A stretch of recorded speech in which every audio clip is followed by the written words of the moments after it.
Conversamos ahora con el doctor Sebastián Ugarte, el jefe de la unidad de paciente crítico de la clínica Indisa. Doctor, durante la pandemia las cifras de contagios diarios de los jueves han marcado la pauta respecto de la velocidad de las infecciones. Hoy, como vamos a ver ahora en una gráfica que le comparto y también a nuestros amigos televidentes, vamos a ver que no superamos el pic registrado la semana pasada. Pregunta entonces, doctor Ugarte, ¿esto sería un indicador de estar entrando en una etapa, como se le llama, de meseta o de estabilización antes de comenzar a disminuir la cantidad de infecciones? Buenas noches. Buenas noches, Ramón. Yo sería más cauto todavía antes de afirmar aquello, porque tenemos que comparar semanas completas o semanas móviles. Si comparamos la peor cifra de la semana pasada, efectivamente esta es un poco peor, pero si comparamos jueves a jueves, la cifra de hoy es aún mayor.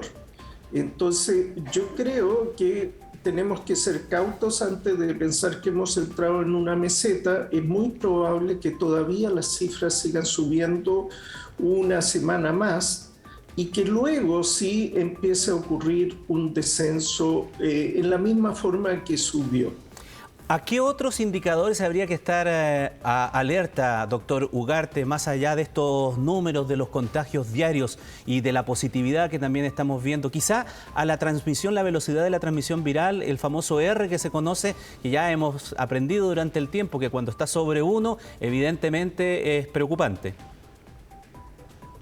Sí, es muy cierto lo que tú señalas, Ramón, y efectivamente tenemos que estar pendientes del R efectivo, y eso nos va a ir señalando la velocidad de expansión. Aunque sea un poco sobre 1, va a significar que todavía esto sigue creciendo. Otra cifra que ha llamado la atención es lo que ha pasado con las muertes, con los fallecidos, que va un poco más atrasada que el aumento de casos. Ahora, una de las características, doctor Ugarte, de este Omicron es que se reportan menos casos graves entre los contagiados que con las otras variantes ya conocidas.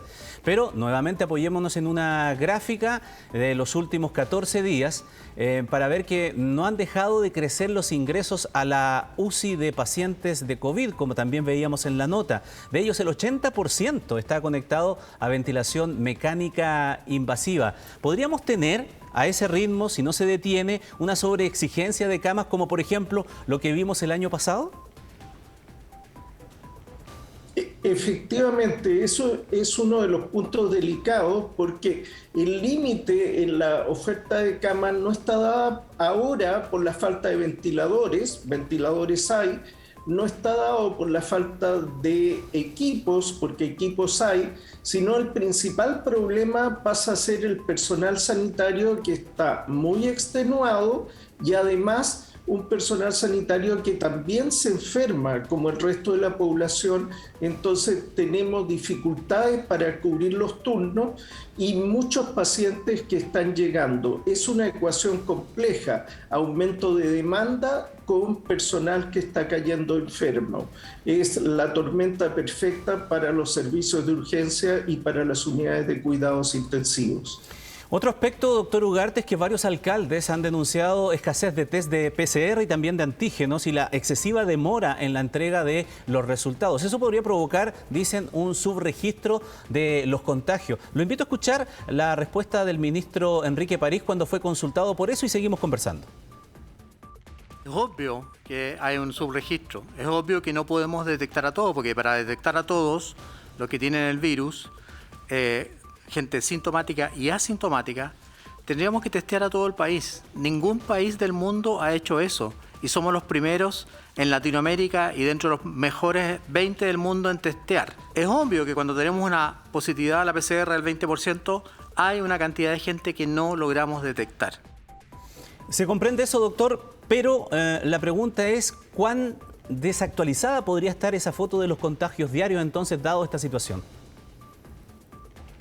No, efectivamente existe un subregistro, no hay país en el mundo que logre crecer en la cantidad de exámenes, son exámenes muy sofisticados y complejos, y que logre crecer a la velocidad que crece la epidemia de Omicron. Se ha más que duplicado la cantidad de exámenes en los últimos días, pero a pesar de ello no se da abasto. Se agregó los exámenes de antígeno y tampoco se logra cubrir 100%. Por lo tanto, hay un dato que es subregistro, pero la buena noticia es que este periodo, lo más crítico, dura algunas semanas. Entonces, dentro de este mismo mes de febrero, vamos a ver que las cifras cambian, Ramón, y van a empezar a disminuir. Es lo que todos esperamos, con la colaboración también y la responsabilidad de todos. Doctor Ugarte, muchas gracias, seguimos conversando. No, a tus órdenes, Ramón, encantado.